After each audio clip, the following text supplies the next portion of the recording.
took 26 years for Dick Donner's Superman 2 to come out, and it took 4 years for the Snyder Cut. We live in a pretty crazy world, kids. But this essay is not about the circumstances surrounding its release, but to understand how it represents heroes and myths. Why? Because superheroes are often referred to as modern-day mythological figures, but what does that actually mean? This argument is often rather vague and used broadly. So let's indulge in my pretentiousness for a bit and, explore it.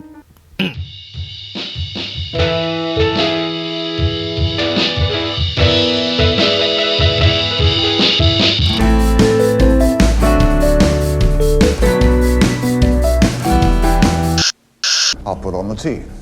Great.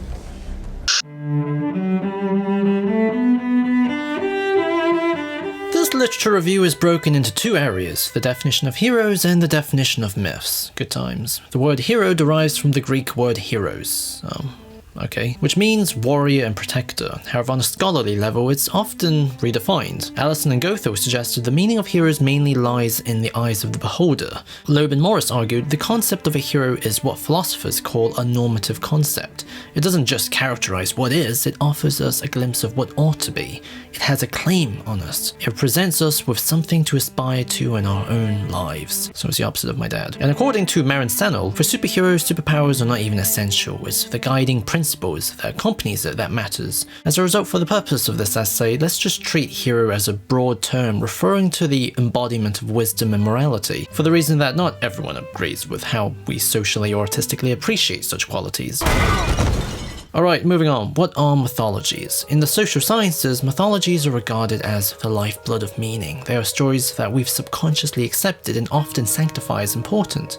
As Roland Barthes specifically stated, mythology points out and it notifies. It makes us understand something and it imposes it on us. Furthermore, Barthes and many other sort of semiotic scholars often examine myths as an ideological force that shapes our Play-Doh-like brains. However, this essay is not interested in that area, but will mainly focus on how myths can be used to draw artistic meaning. We have to light the ancient warning fire.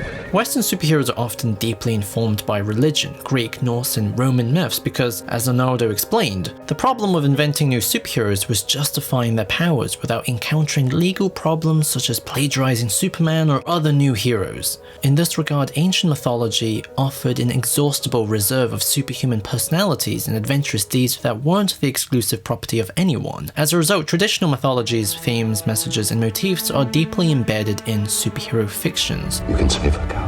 You can save all of them. Superman's very name, Kal-El, includes the suffix El, which means God in Hebrew, an abbreviation of Elohim, and it appears in the names of biblical figures such as Daniel, Samuel, and the angels Gabriel and Michael. So that was another quote from Leonardo, by the way. As a result, the purpose of this essay is to examine Zack Snyder's Justice League through the lens of these definitions and evaluate how we can draw meaning through the literature. Therefore, I'm not looking at what myths are referenced, but how it's referenced and what is consistent with its authorship. So, yeah.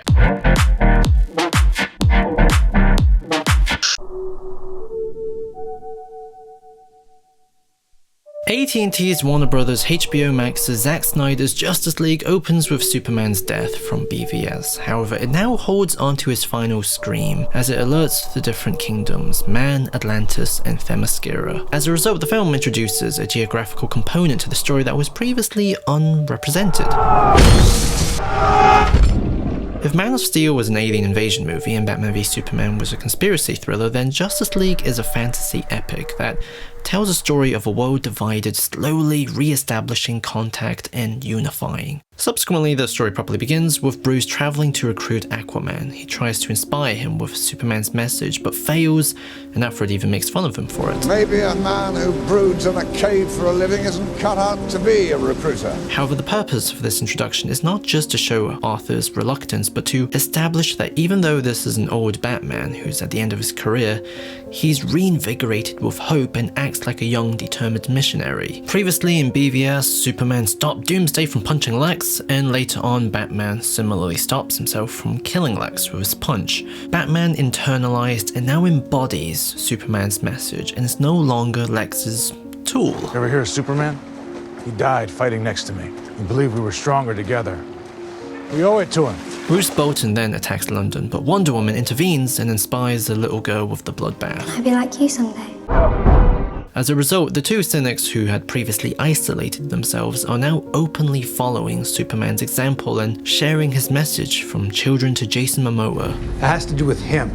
I made a promise to him on his grave. The importance of these actions are then accentuated by Steppenwolf's attack on Themyscira. Despite the Amazons' valor and sacrifice, they fail and Hippolyta is forced to send a warning into man's world. A spark of unity is lit.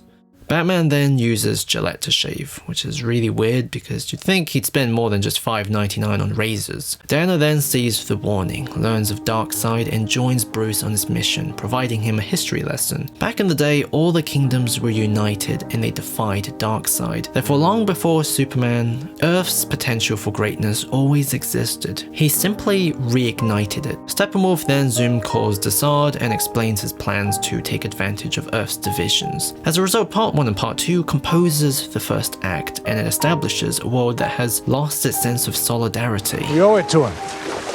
I don't know anyone anything. Arthur serves as a metaphor for this division. He's inclined to be good, but because he's not at peace with his dual identities, he avoids his responsibilities for both. You're the rightful king of Atlantis. Our people suffer. Your people. A brutal, petty, superstitious race. Is the surface any different? Nobody calls me king of the surface.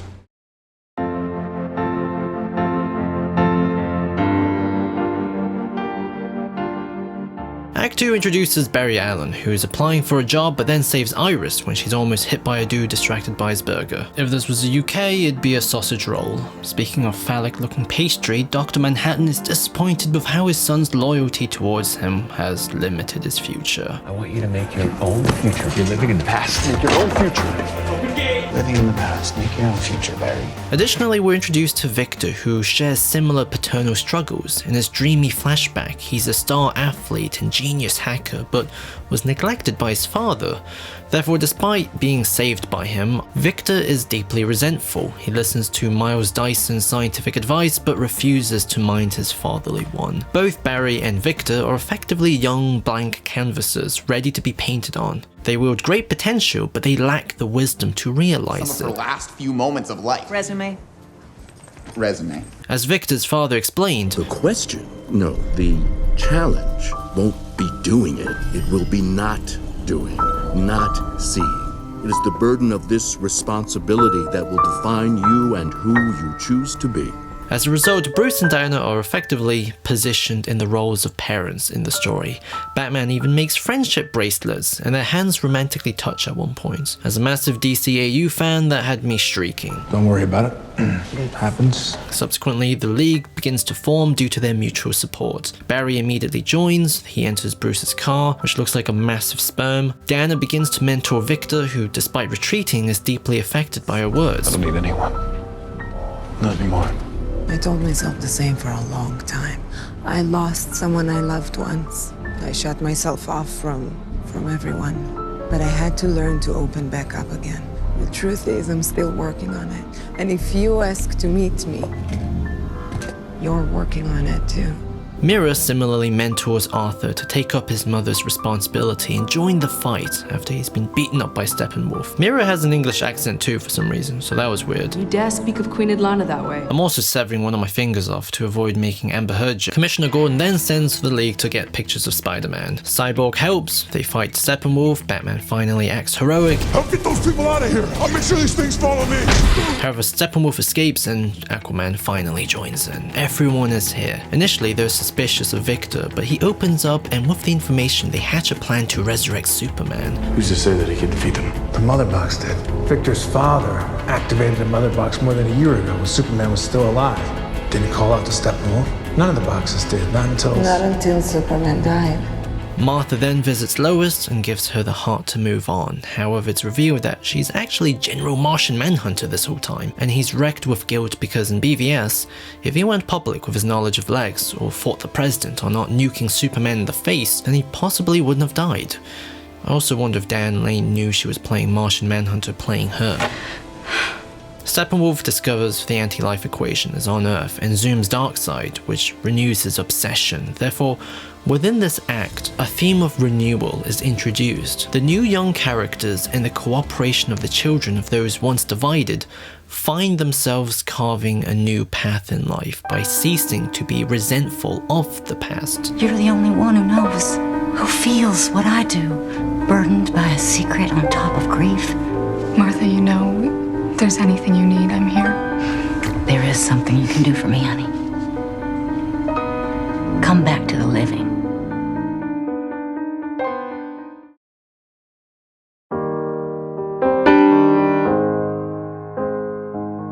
Furthermore, when Superman is dug up, Diana and Arthur bond over their similar culture despite their people's opposing political history. How many thousands of years since our people spoke? I don't know. I'm not exactly close to mine. I hate Atlanteans as much as you Amazons do. Hate is useless. Barry and Victor get along. As a result, the Avengers are a group of mates. The Justice League more resembles a nuclear family. Bruce and Diana are the parents, Arthur's like a drunk uncle, Flash and Cyborg are the impressionable kids, which is cute, but it also serves as a microcosm for the spirit of unity and cooperation that was once thought to have been lost after the Age of Heroes. Bruce again tells Alfred, For once, I'm operating strictly on faith, not on reason. As a result, it is his hope that encourages such solidarity. They infiltrate Star Labs, but as Superman is about to be resurrected, Victor has a glimpse of the future. It's Diana's funeral, the Amazons' surrender, Darkseid killing Arthur, Superman being controlled by the anti-life equation, and the end of the world. These scenes are quite different from the Zack Snyder original Justice League 2 plans because it omits the Injustice League. Formerly, it was Dr. Poison that killed all the Amazons and Diana, and it's Orm and Black Manta that killed Aquaman. These changes implies that Zack has a kind of a different vision when it comes to the sequels, at least when it comes to the smaller details. The League goes ahead anyways, and Superman is awakened with his shirt off. I don't know, he was buried with a suit, so I don't know what happened there. Clark is horrified by his own monument. He beats everyone up, and before executing Batman, Lois steps in. Clark's name is also said out loud multiple times in front of soldiers and police officers. Clark. So that's weird. Afterward, he calms down and is in tears. Clark had so much rage buried inside him from a life of not pushing back that this monster with no memories was effectively that child unleashed. Miles Dyson then dies, marking the mother box so the League can track Steppenwolf. You have a satellite? F6. As hope returns, the end also draws near. Clark and Lois returns to the farm, and the infamous "you smell good" line, which everyone blamed Joss Whedon for, is shockingly here too. He spoke. Did I not before?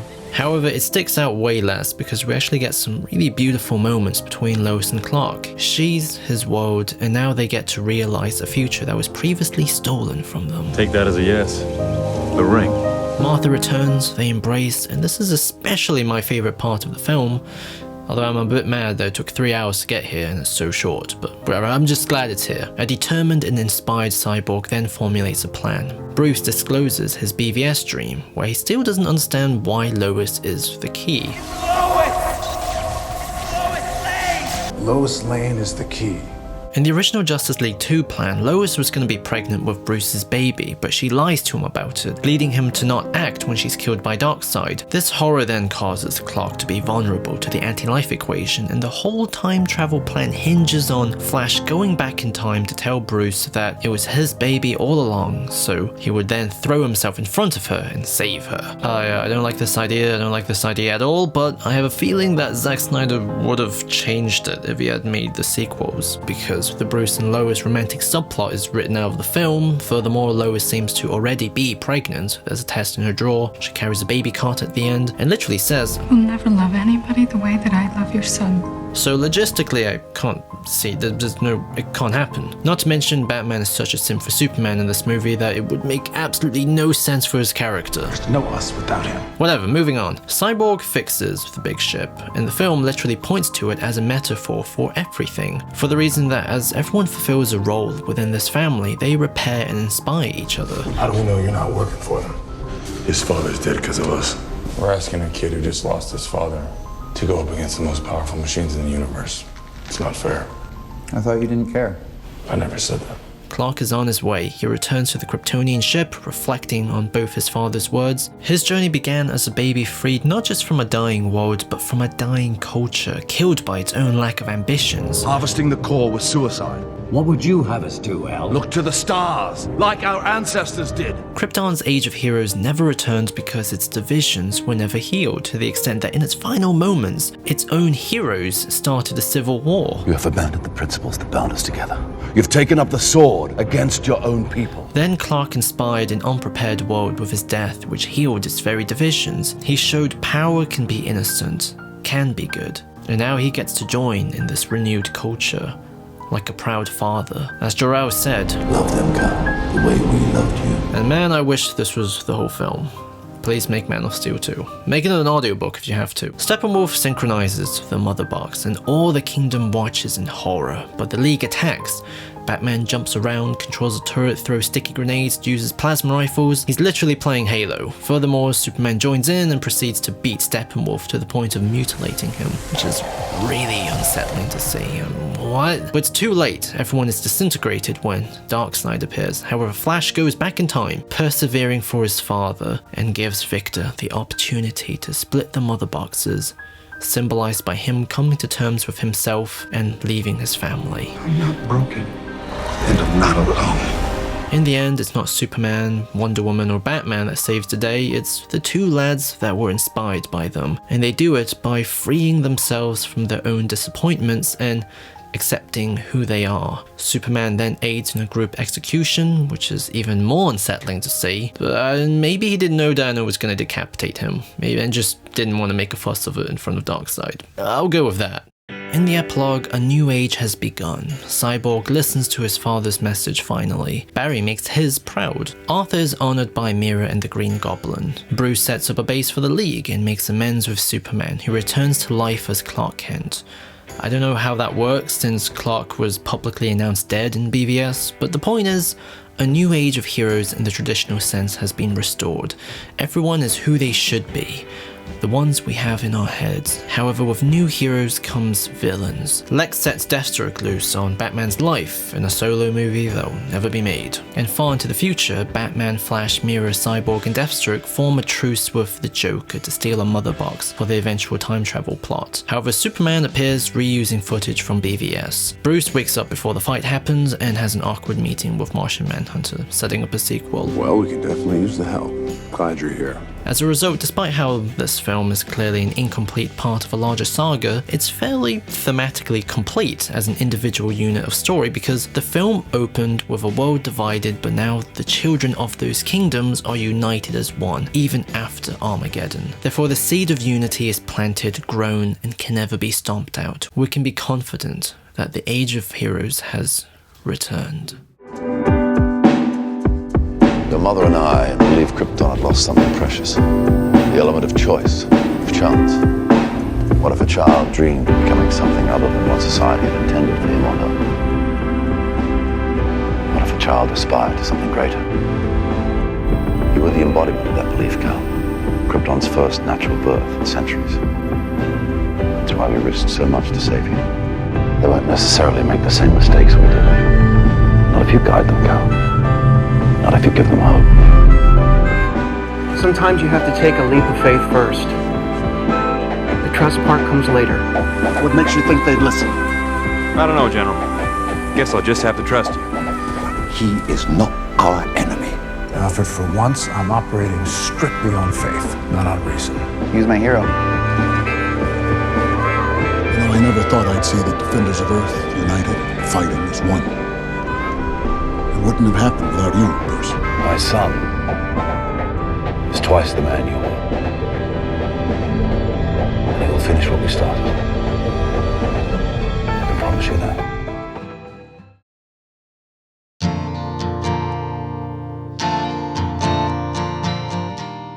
this 4-hour-long movie was really not good for my bladder. Whatever, the purpose of this essay was to examine how myths are used in the film, and what's interesting is that it's very metatextual. If BVS was about restoring faith in a cynical world, then Justice League is about embracing faith and using it to rediscover one's soul and to restore the myth of heroes. As a result, everything is framed around the conceit that the answer was standing right in front of everyone the whole time. They only needed to stop looking away to bring it back. Like the ship, it's not a hardware issue but a software one.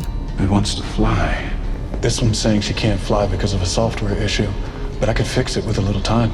Therefore, myths and heroes are represented on 3 levels. On a story level, the League's formation itself reinstates the Age of Heroes by healing old historical divisions, transmitting wisdom and morals to the young, and literally resurrecting Superman, the ultimate product of old-fashioned values. On a character level, everyone contributes to this pattern. Bruce Wayne went from what Diana described as, You know, it's true what they say about little boys, born with no natural inclination to share, to using all the resources from BVS to home, fund and support the League, and his undying faith in the man he formerly treated as his enemy is who he's trying to strive to be like now. Diana takes her centuries of loneliness to build a community.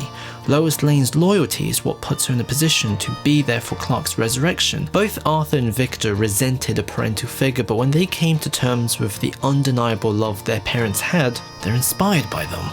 Martian Manhunter was here the whole time under an established character. Barry, despite being told off for his father for not letting him go, is able to get a promising career linked to clearing his name. Superman, the dude who didn't feel like he belonged on Earth, This means something. It did on my world.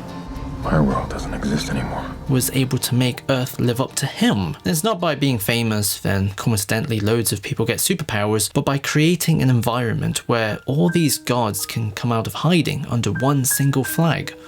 Or cape, if you will. It's very Smallville. Furthermore, even Darkseid's search for the anti-life equation is answered quite literally by the planet he had originally ran away from. And finally, on a brand level, Zack Snyder is taking his giant, grim interpretation and transforms it into a more recognizable aesthetic and tone.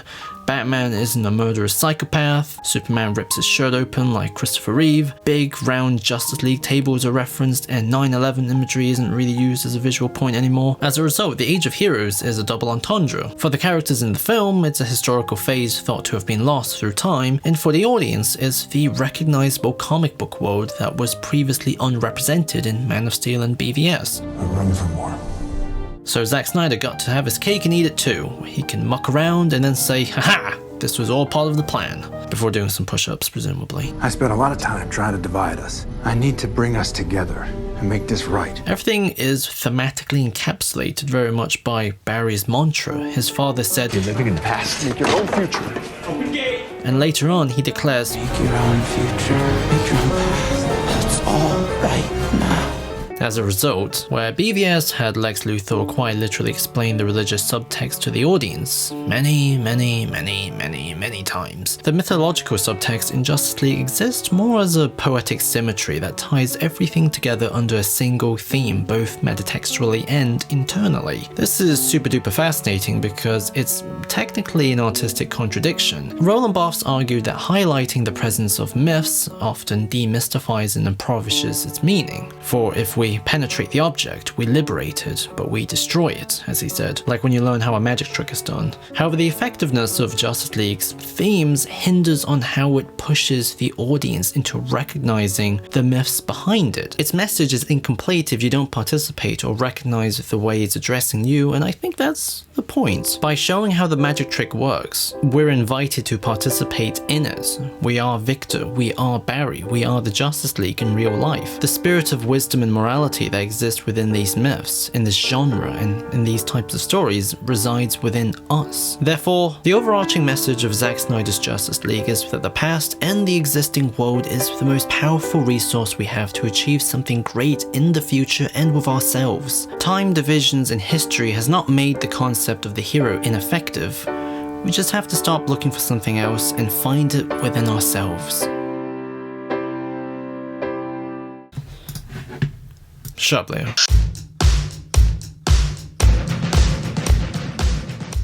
In summary, I hope you enjoyed this terribly self-indulgent video, and please marry me, Amy Adams!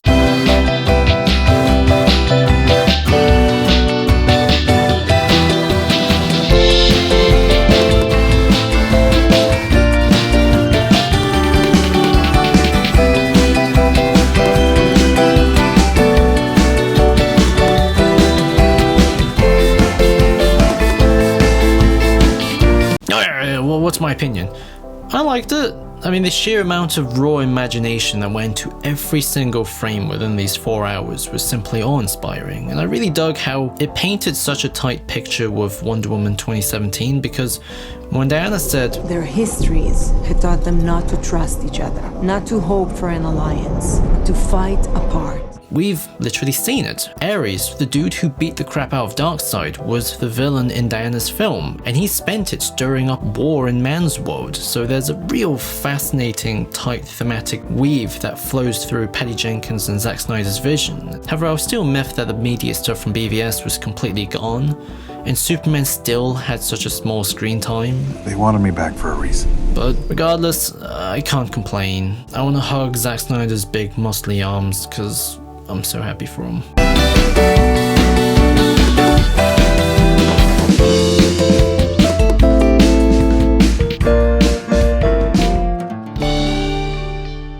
The essence of Superman in this movie, but I can say that it's extraordinary how, even after his death, the ideal that he stands for started singing even louder because of his death. Like, he's gone, and he changed the one person's mind who he needed to change their mind to bring all these superheroes together. And that one person previously was dead set on killing him. And that shows the power of Superman. And that's what I can talk about with the essence of Superman in this movie. Awesome. Well, that's how I feel about Obama.